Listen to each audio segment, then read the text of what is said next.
What's up, guys? So we're going to have a little bit of a play around today with a pelleter cooler, or also known as a thermo-electric coupling. Now, the way they work is normally you put power into them and you will get a hot side and a cold side. Alternatively, if you want to generate power with them, you make a hot side and a cold side, and the difference between the two sides will actually generate an electric charge. So over this side, a little tea light candle on a big aluminium heatsink with a copper core, which should be starting to heat up nicely. On the other side, I've boxed off an aluminium heatsink. I'm going to stick some ice on it. Multimeter ready to go. Got a little bit of thermal paste on both of them. Oh, I lost our leads.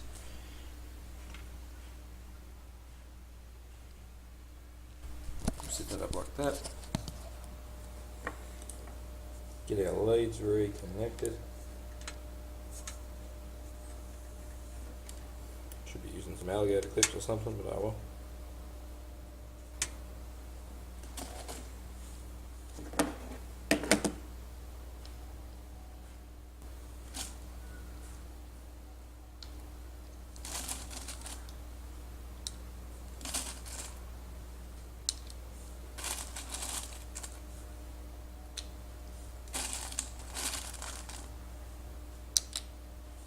Set some chunks of ice into the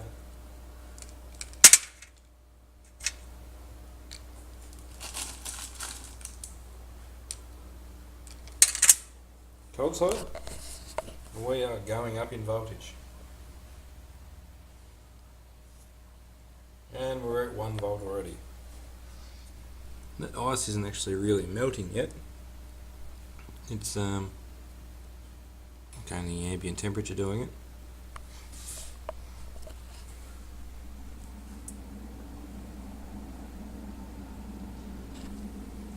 Keep in mind this is only off one of them little tea light candles, and ideally you wouldn't use a heatsink to connect to the pelleter on the hot side. You'd use a solid chunk of aluminium or copper. Copper would be ideal. And the best part about putting the ice on the top, the natural like air convection, the cold will sink, which will keep this side of the pelleter cold, and the hot will rise, so that having the hot underneath and the cold on the top is the smartest way to do it on such a small scale. I've actually ordered 6 more of these little pelleter, I think it's these, so anyway, little pelleter cooler things off eBay. So we're going to make a decent one that'll actually be powerful enough to charge a phone or charge 18650s. And we're actually going to set that up on my dad's fireplace, I reckon, just to regain some electricity out of the wood that he burns. But we're at 1.15 volts.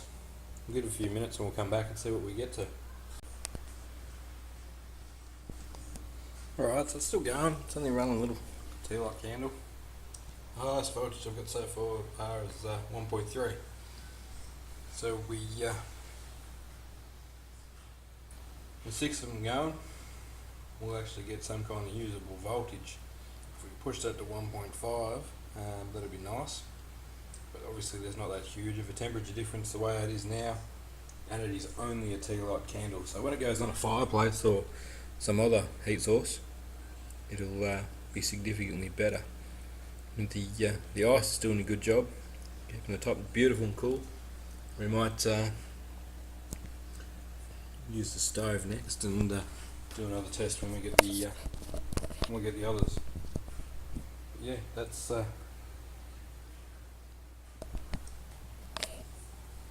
good little test. We can certainly see it's doing something. What we might try now,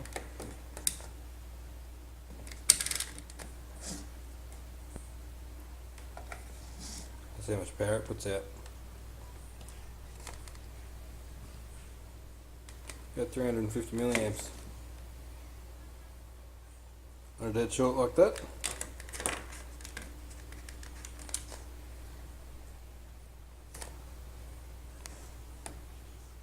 350 milliamps at 1.2 volts. Anyone good with maths in the head?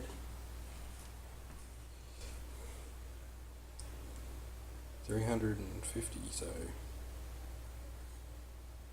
1.3 times 0.3, almost 0.4 of a watt. Yeah, coming closer to half a watt with that tiny little amount of heat source. Alright guys, thanks for watching. There will be a lot more coming in thermoelectric power generation. We might use it to recover heat from air compressor head or something like that. Maybe water cool an air compressor head and regain that energy and use it for something else. Not sure yet. But once we get the 6 more off eBay, we'll put them all together. So I've got 7 of them.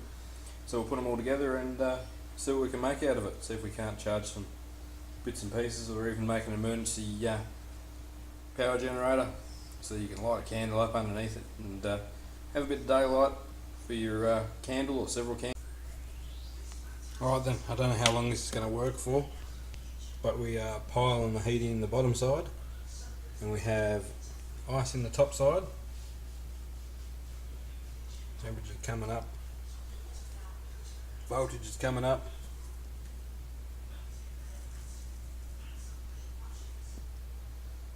Righto, 2 volts is achievable.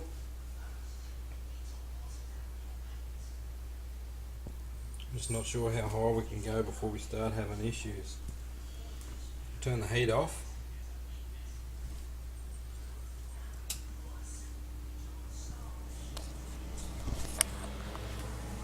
Voltage is still going up. I'll just grab some more ice.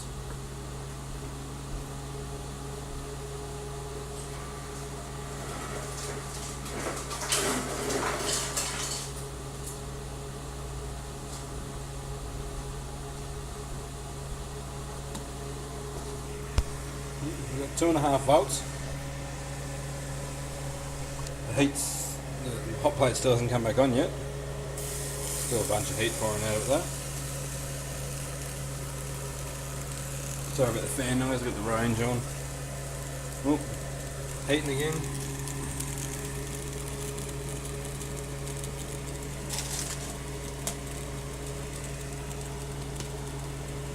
Three volts.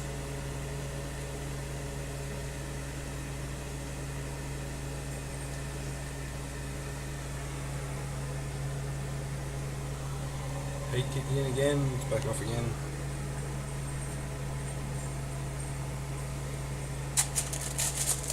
Let's go for it, see what happens.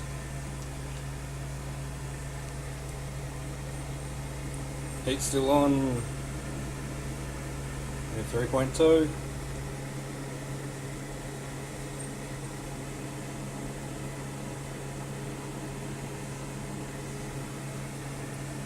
Let it go. Get the heat off again for a sec.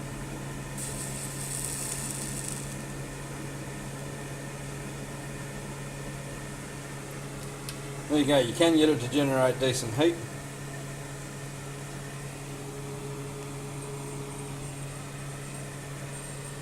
Decent voltage off decent heat, sorry. I've got the heat off, that's just soaking through now.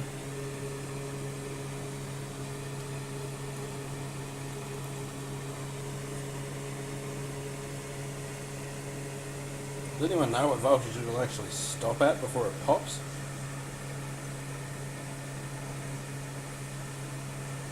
I've been told they'll handle about 200 degrees Celsius.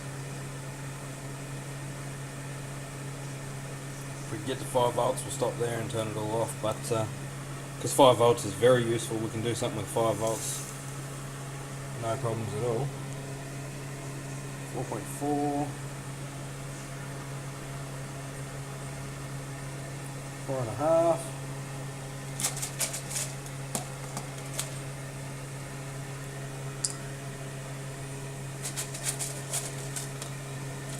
Still putting ice in.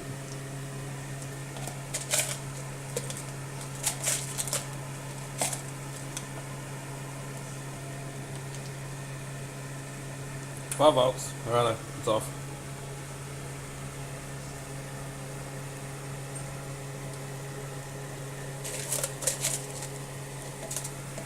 Still going up, look at it go. Obviously there's a lot of heat energy there, but 5.32. Right guys, can't wait to get the big scale test going. Doesn't even matter what voltage we produce, the higher the better, the more we can handle. So I'll let that all cool itself off, and still holding 5. Right. What did we get? 350 milliamps before. Oh, 1 amp. 1 amp at 5 volts. Do it again. Right, that is very, very useful.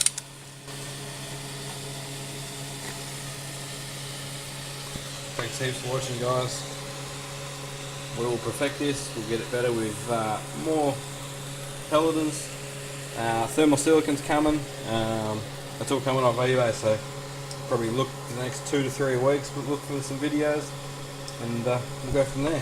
Thanks for watching. If this is something that interests you, drop a comment down below, and we'll make a playlist so we can look at all the fun things we can do with pellet or heat generation. Alright guys, catch you on the next one.